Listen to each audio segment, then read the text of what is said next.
ስለዚህ ከዚህ ሐሳብ ላይ የምወስደው ሐረግ ፈቃድ የሚያወርድ ደስ የሚያሰኝና ፍጹም የሆነው የእግዚአብሔርን ፈቃድ የሚለውን ሐረግ እሷን ብቻ ትይዙልኝና በሉቃስ ወንጌል ምዕራፍ ከ1 ጀምሮ ያለውን የእግዚአብሔር ቃል ደግሞ አብረን እናነባለን። ሉቃስ ምዕራፍ 1 ከቁጥር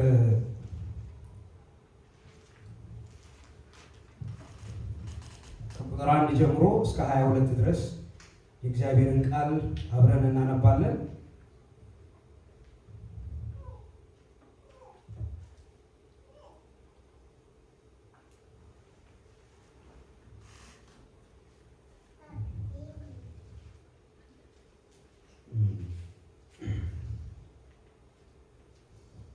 ከቁጥር 27 ጀምሮ ላምሮ ከቁጥር 27 ጀምሮ ሉቃስ ምዕራፍ 1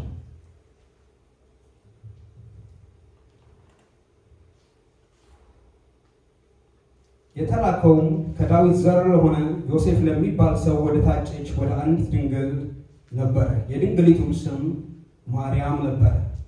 መልአኩም ወደ እርሷ ወዳለችበት ገብቶ እጅግ የተወደድሽ ሆይ ሰላም ላንቺ ይሁን፣ ጌታ ከአንቺ ጋር ነው፣ አንቺ ከሴቶች የተባረክሽ ነሽ አላት።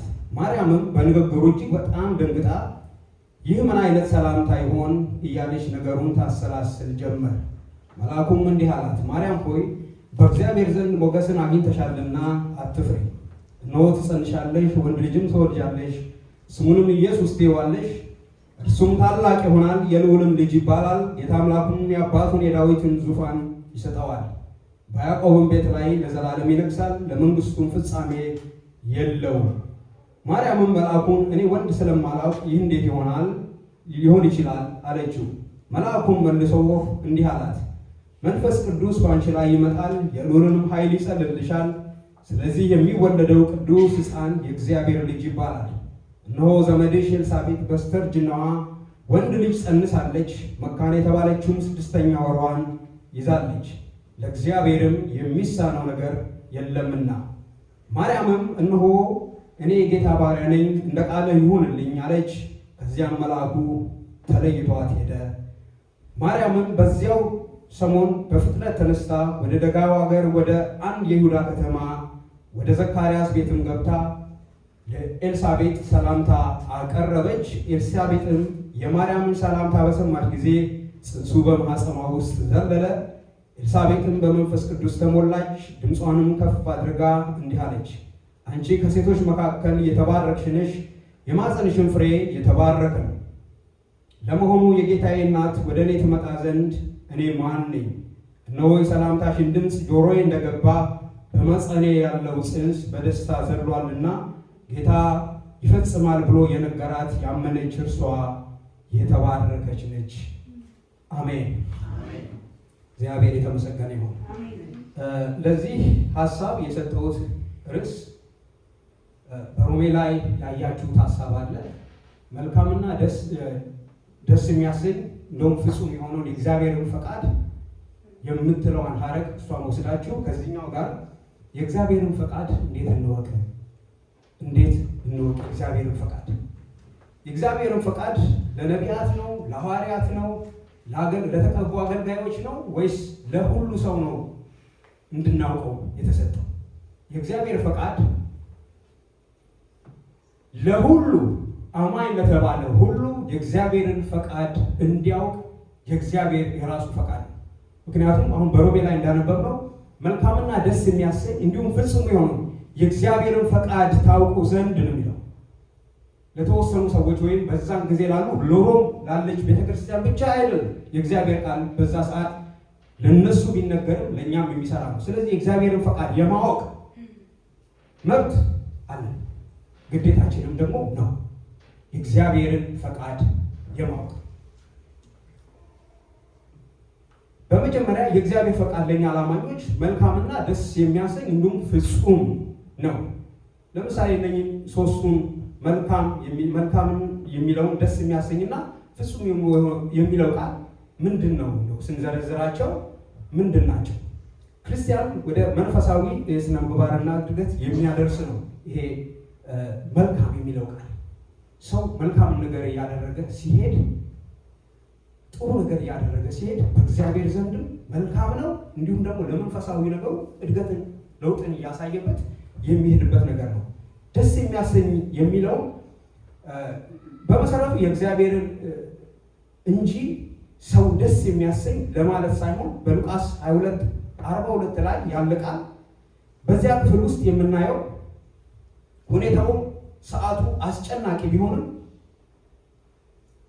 ያ ታሪክ የሚናገረው ኢየሱስ ክርስቶስ በጣር ላይ በነበረ ሰዓት፣ በጭንቅ ላይ በነበረ ሰዓት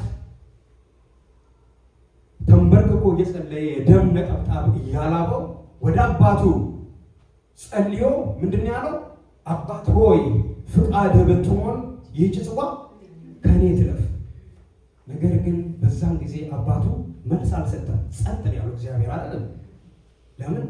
ፈቃዱ መፈጸም ስለነበረበት፣ ተልእኮውን መፈጸም ስለነበረበት መልስ አልሰጠም። እግዚአብሔር ጸጥ አለ። ፍቃድህ ቢሆን ይህች ጽዋ ከኔ ትለፍ። አስጨናቂ ሰዓት ነው። አስቸጋሪ ሰዓት ነው። በጣም ተጨንቋል፣ ተጠቧል። ነገር ግን የአባቱን ፈቃድ ማድረግ ነበረበት። አምላክ ሆኖ። ስለዚህ የእግዚአብሔር የአባቱን ፈቃድ በመፈጸም አባቱን ደስ ያሰኝበት ሰዓት ነው። እግዚአብሔር የምወደው ልጄ እሱ ነው፣ እሱን ስሙት ያለው ፈቃዱን ስለሚያደርግለት የእሱን ፈቃድ በማድረግ እግዚአብሔርን ደስ ያሰኝ ነበር። ስሙ ለዘላለም ብሩክ ይሁን። ወገኖች በዘመናችሁ ሁሉ እግዚአብሔርን ደስ የሚያሰኝ የእሱን ፈቃድ በማድረግ እግዚአብሔር ይባርካችሁ። ያ ትልቅ ነገር ነው። በቃ በህይወታችሁ ስኬታማ የሚያደርጋችሁ የእግዚአብሔርን ፈቃድ በማድረግ እግዚአብሔርን ደስ ስታሰኙ፣ ሌላ ምንም ግብ የለም። ስሙ ይባረክ። ይሄ ፍጹም የሚለው ቃል ደግሞ የእግዚአብሔር ፈቃድ ወይም የእግዚአብሔር ሀሳብ ማሻሻያ አያስፈልገውም። ፍጹም ነው ማለት ነው። ትክክል ነው። እግዚአብሔር በሀሳቡ ትክክል ነው፣ በስራው ትክክል ነው፣ በድርጊቱ ትክክል ነው እግዚአብሔር። ስለዚህ የእግዚአብሔር ፈቃድ ምንድን ነው? ፍጹም ነው፣ ትክክል ነው። ማንም ሰው የሚያርመው የለም። እግዚአብሔር አይደል እንዴ? የሚያርመው አለ? ያ እግዚአብሔር የተመሰገነ ይሁን። ሰው ሁሉ በምድር ላይ እስካለ ድረስ የእግዚአብሔርን ፈቃድ ሊያከናውን የተገባ ነው። እስፔሻሊ በአማኝ የተባለ ከእግዚአብሔር መንፈስ የተካፈለ ሁሉ የእግዚአብሔርን ፈቃድ የማድረግ ግዴታ አለበት። በዛ ውስጥ ነው መመላለስ ያለበት። ግን ግዴታ አለበት ስል በራስ አይቻልም። የእግዚአብሔር ቃል በመንፈስ እንጂ በኃይል ወይም በብርታት አይደለም ስለሚል ሁሉ ሰው የእግዚአብሔርን ፈቃድ ሊያደርግ የሚችለው በእግዚአብሔር መንፈስ፣ በእግዚአብሔር ጸጋ በመታገስ በመረዳት። ስለዚህ ወደዛ ሙለት እግዚአብሔር ያድርሰን። ሶስት አይነት ፈቃዶች አሉ። ሶስት አይነት ፈቃዶች አሉ። አንዱ የእግዚአብሔር ፈቃድ ነው። እስካሁን ድረስ ስናየው የነበረው የእግዚአብሔር ፈቃድ ማለት ነው። ሁለተኛው ደግሞ የሰው ፈቃድ፣ ሰው ፈቃድ አለ። ሶስተኛው የዚህ ዓለም ክፉ ገዢ ሰይጣን ፈቃድ። ሶስት አይነት ፈቃዶች አሉ። የእግዚአብሔር ፈቃድ ይሄ አሁን ያየነው ነው። ፍጹም ደስ የሚያሰኝ መልካም የሆነው ማለት ነው። የሰው ፈቃድ የምንለው ደግሞ በሮሜ 1:28 ላይ ሄደን ብናነበው ደስ ይለኛል። እሱ ሮሜ 1:28 ላይ የእግዚአብሔር ቃል እንዲህ ይላል፣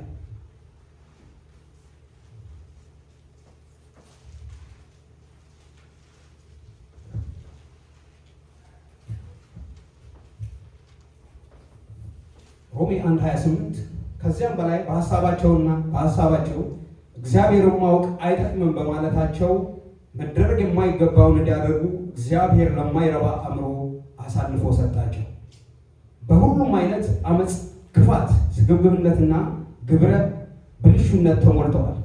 ቅናትን፣ ነፍሰ ገዳይነትን፣ ጥልን፣ አታላይነትና ተንኮልን የተሞሉ ናቸው።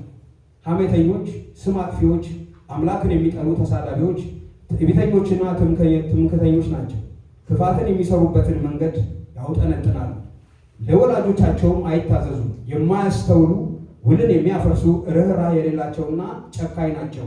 ይህን የሚያደርጉ ሁሉ ሞት ይገባቸዋል የሚለውን ትክክለኛም የሆነውን የእግዚአብሔርን ሕግ ቢያውቁም እነዚህን ነገሮች ማድረግ ብቻ ሳይሆን እንዲሁ የሚያደርጉትን ያበረታታሉ። ከዛ በኋላ ምን ይላል? እግዚአብሔርን ለማወቅ ደግሞ ባልወደዱ መጠን ለማይረባ አእምሮ አሳልፎ ሰጣቸው ይላል። ሰው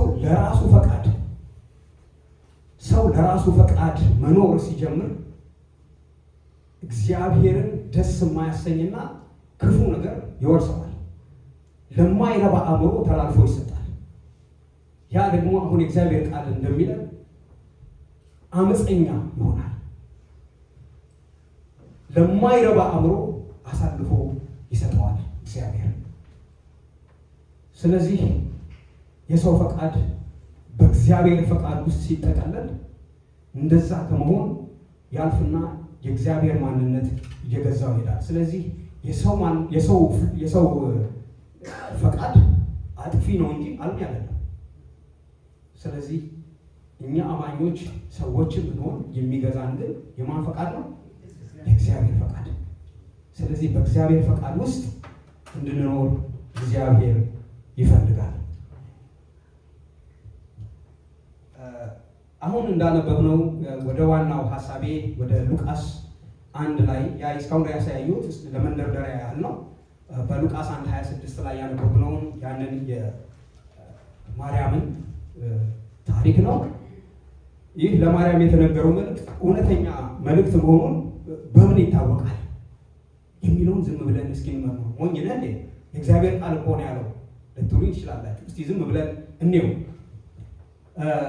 ምክንያቱም ክፉ ዲያብሎስን የብርሃን መልአክን እስኪመስል ድረስ እሳትን ከሰማይ እስከማውረድ ድረስ ሊገለጥ ይችላል አይደል? የእግዚአብሔር ቃል እንደሚለን መልአክ ቅዱስ ገብርኤል መልአኩ ነው መጥቶ የተናገራት። ነገር ግን ለእሷ የማታውቀው ልምምድ ስለሆነ ትደነግጣለች። ከእሱም ጋር ደግሞ ቃለ ምልልስ በመካከል አለ እና ነገር ግን ይህ ሁሉ የምነግርሽ ነገር ይላታል። ማርያም ከነገራት በኋላ ይህ የምነግርሽ ነገር ሁሉ ይሄ በራሴ እንትን የወሰድኩት ነው። አሁን አንቺን እያናገርኩሽ ባለ ሰዓት መንፈስ ቅዱስ በአንቺ ላይ ይመጣል። መንፈስ ቅዱስና እግዚአብሔርና አንቺ በመንፈስ ቅዱስ አገናኝነት ትገናኛላችሁ። ያኔ መልእክቱ ወደ አንቺ ይተላለፋል። በዛ መሃል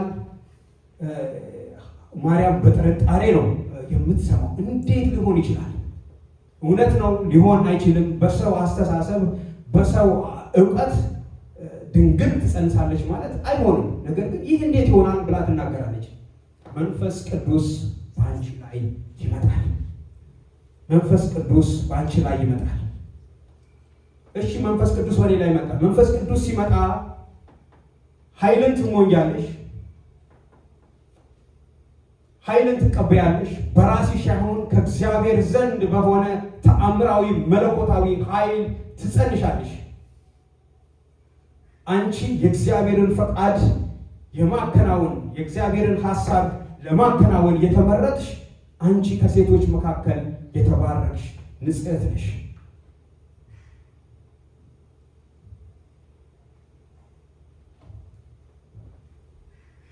መንፈስ ቅዱስ በአንቺ ላይ ሲመጣ የተወደድሽ ትሆኛለሽ። በረከት ወደ አንቺ ቤት ይመጣል። ሰላምና ደስታ ወደ አንቺ ይመጣል።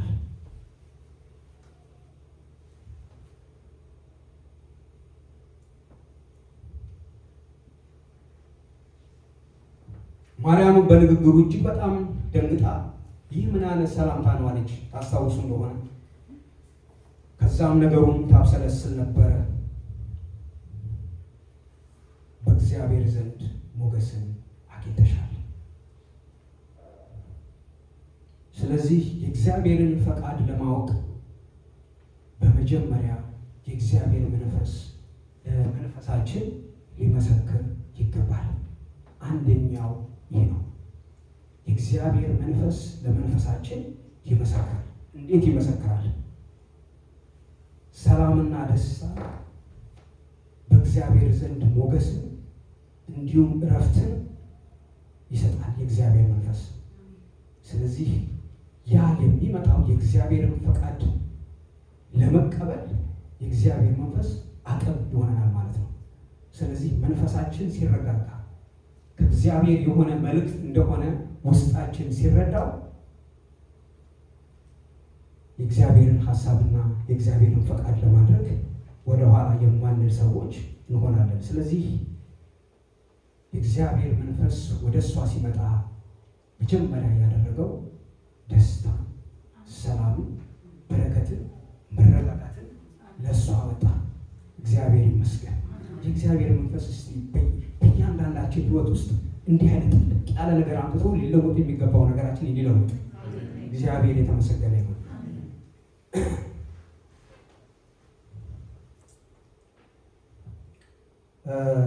ሌላው መንፈስ ቅዱስ በመንፈስ ቅዱስ ኃይል ማረጋገጥ አለብን ለሚለው ነገር ሌላ አንድ ምሳሌ ልስጣችሁ። የሐዋርያት ሥራ ላይ ምዕራፍ 16 ቁጥር 16-18 ላይ ታስታውሳላችሁ። ይሄንን ቃል ሐዋርያው ጳውሎስ ወደ መቄዶንያን እንዲሄድ የእግዚአብሔር መንፈስ በራእይ ይናገረዋል።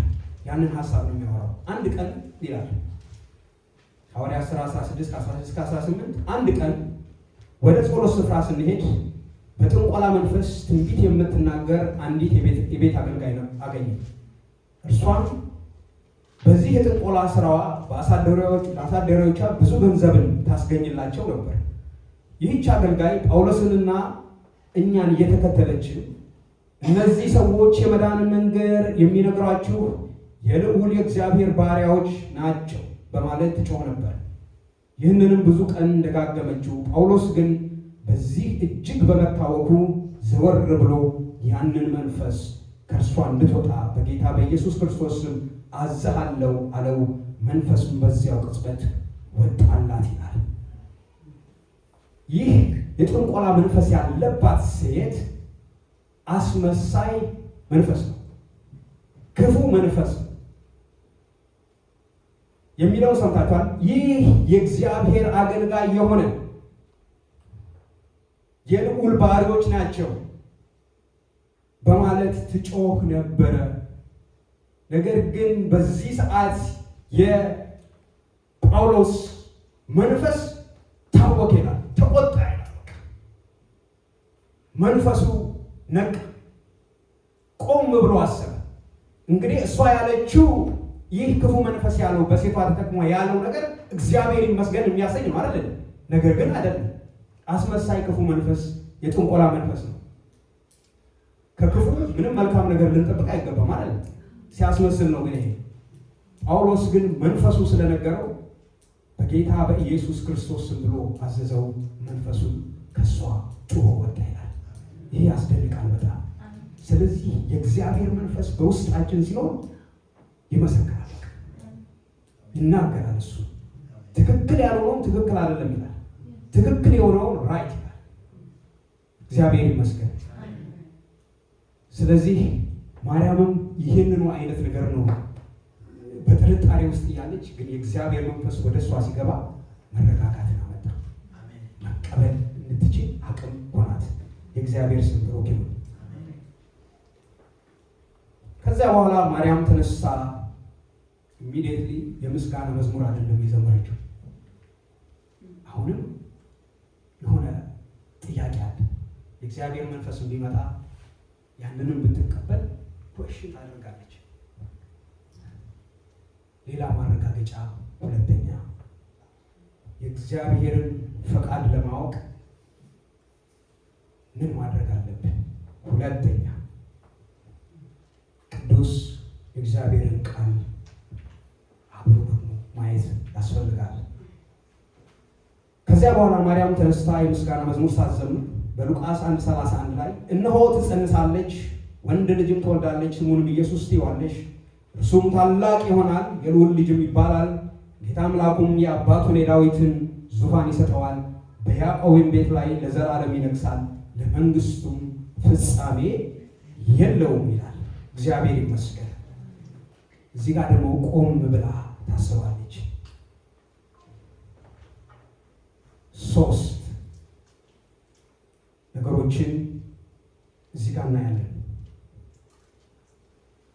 3 የእግዚአብሔር ቃል ጥቅሶችን በትንቢተ ኢሳይያስ ምዕራፍ 1 ቁጥር 7 ላይ ለመንግስቱ ፍጻሜ የለውም የሚለውን አምጥቶ ለእሷ ይነግራታል። እንግዲህ ማርያም በዛን ጊዜ አዲስ ኪዳን ስለሌለ ያው ብሉይ ኪዳን ያለው የእግዚአብሔርን ቃል እንደ ክርስቲያን መቼም ታውቃለች፣ መጽሐፍም ልታነብ ትችላለች የእግዚአብሔርን ቃል። ስለዚህ ይህን ይነግራታል፣ ለመንግስቱ ፍጻሜ የለውም። 2 ሳሙኤል 7:16 ላይ ደግሞ በያዕቆብ ቤት ላይ ለዘላለም ይነግሳል የሚለውን፣ በትንቢተ ዳንኤል ምዕራፍ 2 ቁጥር 44 ላይ የዳዊትን ዙፋን ለዘላለም ለእሱ ይሰጠዋል የሚለውን ከላይ ጀመራችሁ ስታነቡት እነሆ ትጸንሳለች፣ ወንድ ልጅም ትወልዳለች፣ ስሙንም ኢየሱስ ትይዋለሽ፣ እርሱም ታላቅ ይሆናል፣ የልዑል ልጅ ይባላል። እዚሽ ጋር አስምሯል። ጌታ አምላኩም የአባቱን የዳዊትን ዙፋን ይሰጠዋል፣ በያዕቆብም ቤት ላይ ለዘላለም ይነግሳል፣ ለመንግስቱም ፍጻሜ የለውም። በእነኚህ 3 ቃል እንደገና ያጸናላል። እግዚአብሔር ይመስገን። ስለዚህ የእግዚአብሔርን ፈቃድ ለማወቅ ወገኖቼ ተጨማሪ ከእግዚአብሔር መንፈስ ውጪ የእግዚአብሔር ቃል ደግሞ ሊደግፈን ይገባል። ምክንያቱም ክፉ ልክ እንደ ሐዋርያ ጳውሎስን ታስተው እንደነበረው የእግዚአብሔርን ቃል ደግሞ መጥቀስ ይችላል። ታውቃላችሁ፣ መጥቀስ ይችላል። ጌታ ኢየሱስ ክርስቶስን ሊፈታተነው ታስታውሳላችሁ። ወደ ተራራ ወሰደውና እስኪ ራስህን ወደ ታች ወርወር፣ የተጻፈ ቃል እኮ ጌታም አምላክህን አትፈታተን ተብሎ ተጽፏል ብሎ መለሰለት። ስለዚህ ክፉ መልካም አስመስሎ ሊመጣ ይችላል፣ እግዚአብሔርን ቃል ጠቅሶ ሊመጣ ይችላል። ግን በመመርመር ማለፍ ይቻላል። የእግዚአብሔርን ቃል በመመርመር ከእግዚአብሔር መንፈስ ጋር አብሮ በማዋሃድ ይህንን ማለፍ ይቻላል። እግዚአብሔር የተመሰገነ ይሁን።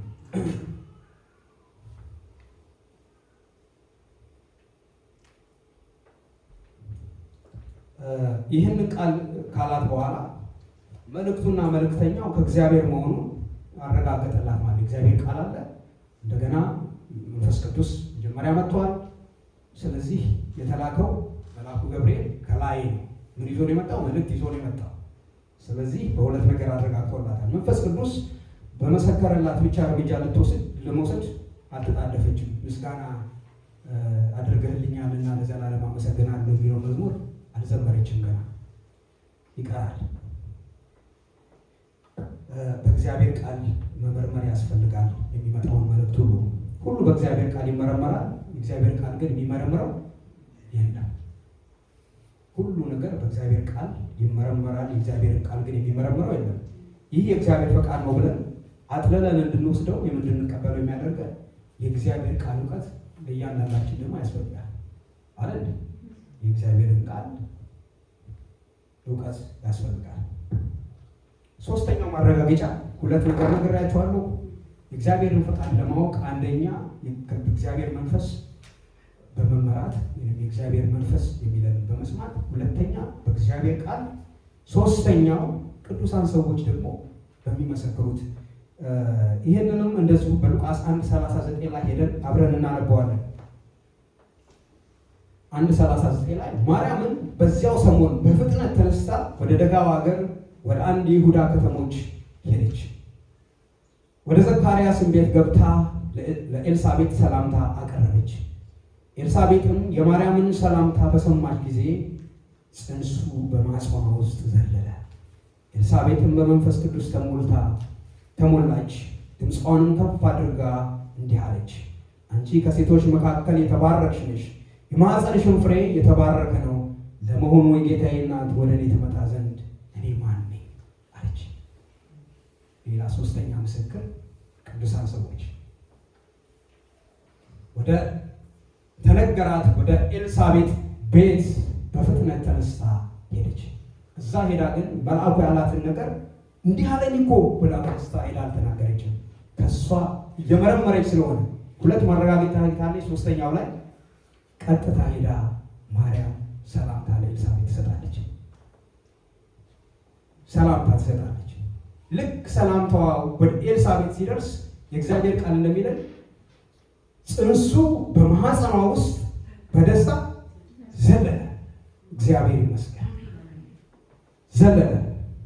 ከዛም በኋላ ኤልሳቤጥ የማርያምን ሰላምታ በሰማች ጊዜ ጽንሱ በማህፀኗ ውስጥ ዘለለ። ኤልሳቤጥም በመንፈስ ቅዱስ ተሞላች፣ ድምጿንም ከፍ አደረገች፣ እንዲህ አለች። አንቺ ዘመዷ እኮ ነች አይደል? ከዛ በፊት ለምን አለች? ከዛም በፊት መቼም ሳይጠያዩ ቀርቶ አይደለም ማለት ነው። ለምን ይሄንን ቃል አልተናገረችም? ከዚህ በፊት አንቺ ከሴቶች መካከል የተባረክሽ ነሽ፣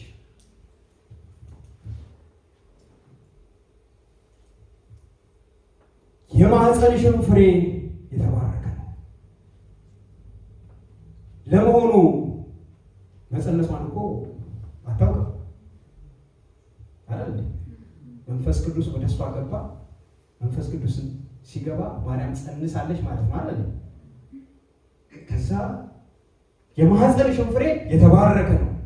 እንዴት የጌታዬ እናት ወደ እኔ ቤት ልትመጣ ትችላለች? እግዚአብሔር ይመስገን፣ እግዚአብሔር ይመስገን። ቅዱሳን ሰዎች ደግሞ ይመሰክራሉ። ኤልሳቤጥ ከዚህም በፊት ያላየችውን ማርያም በኤልሳቤጥ ያላየችውን ልምምድ ነው ያየችው። ስለዚህ እንዲህ አይነት ሰላምታ እንዲህ አይነት መልእክት ከሷ ከዚህ በፊት ላትጠብቅ ትችላለች። ግን ይህንን ያደረገው እግዚአብሔር ፈቃዱን ሊፈጽም ስለሆነ ሀሳቡን ሊፈጽም ስለሆነ በኤልሳቤጥ ቤት በኤልሳቤጥ ሕይወት ወደ ማርያም ያደረሰው መልእክት ድንቅ ነው። እግዚአብሔር ይመስገን። ስለዚህ ማርያም መረጃዎቿን አሁን እያጠናቀረች ነው። ሶስት ብላችኋል አይደል? ቅዱሳን ሰዎች፣ የእግዚአብሔር ቃል እንዲሁም ደግሞ የእግዚአብሔር መንፈስ። እግዚአብሔር የተመሰገነ ይሁን። መረጃዋን እያጠናቀረች ነው። ኤልሳቤጥም ገብታ ሰላምታ ከማቅረብ ውጭ ምንም የተናገረችው የለም። ማርያም በእግዚአብሔር ጊዜ በእግዚአብሔር ዕለት የእግዚአብሔርን ፈቃድ በአንተ ሲፈጸም በፊት የማይታወቅ ማንነት ተለይቶ ይወጣል። እግዚአብሔር ይመስገን። ትናንትና በሚያውቁ አይነት ማንነት አይደለም ሰዎች አፕሮች የሚያደርጉ። የእግዚአብሔር ፈቃድ በአንቺ በእኔ ሕይወት ሲገለጥ በሌላ ማንነት ነው የሚያውቁ። እግዚአብሔር ይመስገን። ወደዛ ጥግ እግዚአብሔር ያደርሰን። ዛሬ በተለማመድ ነው ዛሬ በምንኖረው ሕይወት ሳይሆን በተለየ ሕይወት በተለየ ማንነት ሰዎች እንኳን ስለኛ የሚመሰክሩበት ሕይወት እንዲሆን እግዚአብሔር ይርዳል። እግዚአብሔር መልካም ነው። አራተኛውን ልንገራችሁ። ይሄ ብዙም እንትን አይደለም፣ ግን ምን ብዬዋለሁ እኔ ተፈጥሮ ደግሞ ራሱ ይመሰክራል። በኤልሳቤጥ ሆድ ውስጥ ያለው ጽንስ ለምን ዘለለ? ለምን ነው የዘለለው? እሱም ተፈጥሮ አለ የተፈጠረ ነው። ለምን ነው የዘለለው? የእግዚአብሔር ቃል እንደሚናገር ሙሴ እስራኤላውያንን ከከነዓን ወደ ከነዓን ምድር ለማስገባት ሲል ሙሴን ይዘህልኝ ውጣ አለው ሕዝቤ። ከዛ በኋላ ሙሴ ከፊት ለፊት ምን አይነት ተግዳሮት እንደሚገጥመው ያውቃል አይደል? የኤርትራ ባህር አለ ከፊት ለፊት። ነገር ግን ተፈጥሮ እንኳን የሚታዘዝለት እግዚአብሔር ፈቃዱን ሊያደርግ ከፈለገ የኤርትራ ባህር ተከፍሎ የእግዚአብሔር ፈቃድ ይፈጸማል አይደል? በምድረ በዳ ህዝቡ በውሃ ጥም እንዳያልቅ እግዚአብሔር አለትን ሰንጥቆ ውሃ ያጠጣል። የእግዚአብሔር ፈቃድ ከሆነ ኢያሪኮ ግንብ ይፈርሳል። የእግዚአብሔር ፈቃድ ከሆነ እግዚአብሔር ፈቃድ ተፈጥሮ እንኳን ሊጋፋው አይችልም። የእግዚአብሔርን ሀሳብ እግዚአብሔር ሊያደርግ የፈለገውን ነገር ከማድረግ የትኛውም ተፈጥሮ እግዚአብሔርን ሊይዘው አይችልም። የሁሉ ባለቤት ስለሆነ ባህሩም ንፋሳቱም የሚታዘዙለት እግዚአብሔር አምላካችን ነው። ስሙ ለዘላለም የተባረከ ይሁን። ስለዚህ ወገኖች ከዚህ ምንድን ነው የምንማረው? እግዚአብሔር በሰጠን እድሜና ዘመን የእግዚአብሔርን ፈቃድና ሀሳብ አገልግለን የማናልፍ ከሆነ ምንኛ ሞኞች ነው። ከንቱ ድካም፣ ጎል አልባ ማለት ነው። ለምሳሌ አንድ የኳስ መጫወቻ ፊልድ ላይ ጎል የሌለበት እንትን ላይ ሰዎች ዝም ብለው ይጫወታሉ፣ ግን ጎል አስቆጠርኩ የሚል ሰው የለም። ኳሱ ይመታል፣ በዚህም ጋር ጎል የለም፣ በዛ የለም፣ ዝም ብሎ ግብ አልባ ነው ይሄ። ስለዚህ የክርስቲያን ሕይወት ግብ አልባ ከሆነ የእግዚአብሔርን ፈቃድና ሀሳብ ሊያገለግል ራሱን እየለየ ከሆነ እግዚአብሔር በዛ ሰው ሊሰራ እግዚአብሔር ሁልጊዜ ታማኝ ነው። ልክ እንደ ማርያም አንቺ ብዙ ሴቶች ነበሩ አይደል ሊመረጡ የሚችሉ፣ ነገር ግን እግዚአብሔር ፈቃዱን ሊያደርግበት የፈለገው እሱ ብቻ ያደርጋል። እናንተ ምን ላይ ናችሁ ያላችሁ? የእግዚአብሔርን ሀሳብ የእግዚአብሔርን ፈቃድ እግዚአብሔር ሊፈጽምባችሁ ለዛ ነገር ራሳችሁን ያዘጋጅታችኋል? ፈቃደኞች ናችሁ? እግዚአብሔር አምላክ የተመሰገነ ይሁን። በነገር ሁሉ ስሙ ይባረክ። ሶፊዬ ወደዚህ ትመጣለህ፣ አንድ ዝማሬ ዘምር። ምን ያህል እንደቀረላችሁ አላውቅም። እግዚአብሔር ግን ለፈቃዳችሁ ሳይሆን ለፈቃዱ እሱ ያስገዛችሁ። ለራሳችሁ ፈቃድ ሳይሆን ለእግዚአብሔር መንፈስ የተገዛችሁ ያደርጋችሁ። ፈቃዱን ማስፈጸሚያ እግዚአብሔር ያደርጋችሁ። በነገር ሁሉ እግዚአብሔርን ደስ የምታሰኙ እግዚአብሔር ያደርጋችሁ። እግዚአብሔር በዘመናችሁ ሁሉ የሚባርካችሁ፣ ደስታን ወደ ቤታችሁ፣ ሰላምን ወደ ቤታችሁ የሚያመጣ እግዚአብሔር ምክንያት ያደርጋችሁ። እግዚአብሔር ሆይ እናመሰግናለን። ስም ይባረክ። ሃሌሉያ።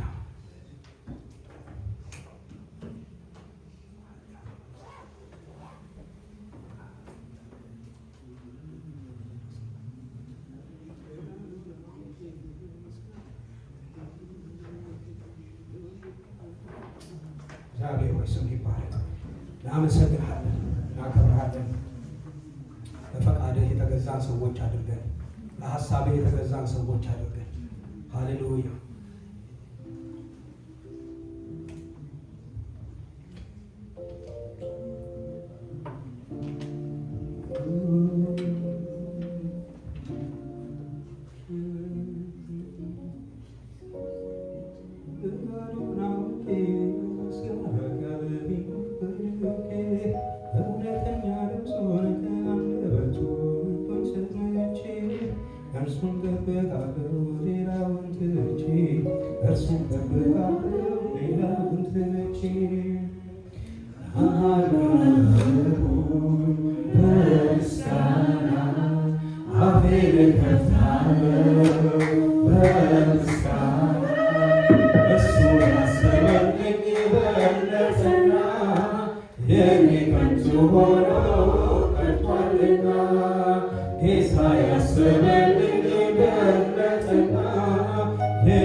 ፈቃዱን አውቄ በምስጋና ቃል ስሙን ጠርቼ እውነተኛ ድምፁን ከአንደበቱ ጠርቶኝ ሰምቼ እርሱን ጠብቃለሁ ሌላውን ትቼ እርሱን ጠብቃለሁ ሌላውን ትቼ አሃዱን አለሁኝ በምስጋና አፌን እከፍታለሁ በምስጋና እሱ ያሰበልኝ በለጠና የኔ ከንቱ ሆኖ ቀርቷልና ጌታ ያሰበልኝ በለጠና የኔ ከንቱ ሆኖ ቀርቷልና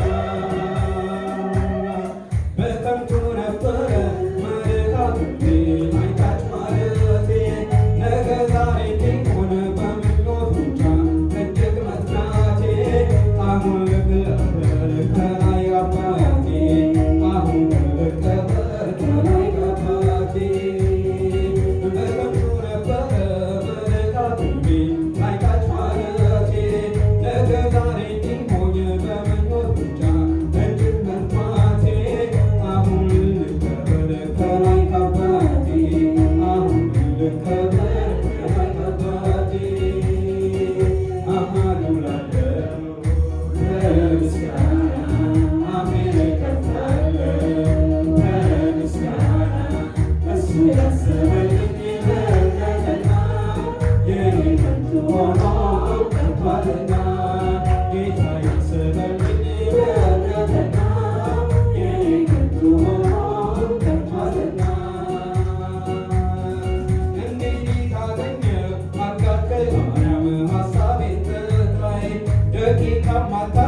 ጠላቶቼ ወደ ላይ ሰማይ ድልን ላክልኛል ከላይ ከሰማይ ድልን ላክልኛል ከላይ ከሰማይ አሃዱ ላለው በምስጋና አሜን ከፍታለው በምስጋና እሱ ያሰበልኝ በለጠና የኔ ከንቱ ሆኖ ቀርቷልና ጌታ ያሰበልኝ በለጠና የኔ ከንቱ ሆኖ ቀርቷልና ፈቃዱን አውቄ